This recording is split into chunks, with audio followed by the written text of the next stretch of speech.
భారతీయ జనతా పార్టీతో చంద్రబాబు కలవడం వల్ల వెంకటకృష్ణ గారు వన్ స్మాల్ ఇంటరప్షన్ ప్లీజ్ ఇప్పుడు ఈ సోషల్ మీడియా ఇది అన్న మాట్లాడుతూ ఉంటే ఒక చిన్న ఇది వచ్చింది. మనకి స్టేట్ వైడ్ మనకు వచ్చే views we are almost 2.5 times more than YCP.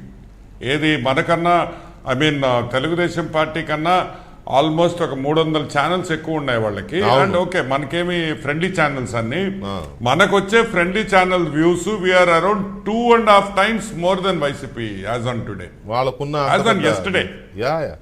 అంటే that is it shows people's pulse or opinion.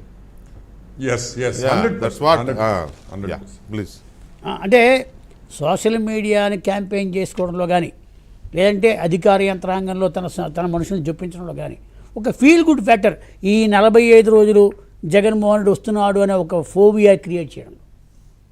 Almost అది పెయిడ్ ఛానల్ అన్పెయిడ్ ఛానల్ పక్కన పెట్టండి, ఇది ఒక రకమైన మౌత్ పబ్లిసిటీ చేయడం ద్వారా తెలుగుదేశం పార్టీ క్యాడర్ను కానీ తెలుగుదేశం వాళ్ళు కానీ ఒక రకమైన అంటే మానసికమైన ఇబ్బంది పెట్టే ఆలోచన కూడా ఉంది.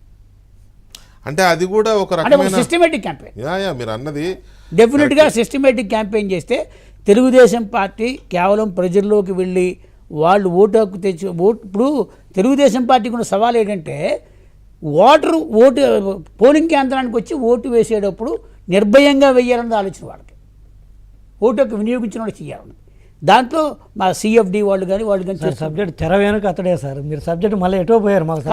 అంటే ఒక రకంగా ప్రజల్లో ఈ రకమైన ఇది తీసుకెళ్తున్నారు, ప్రజలు అప్రమత్తంగా ఉండాలనే ఇది కూడా కాస్త అది నేను చెప్పే ఉద్దేశం అదే, ప్రజల్ని తప్పుదారి పట్టించడం ద్వారా.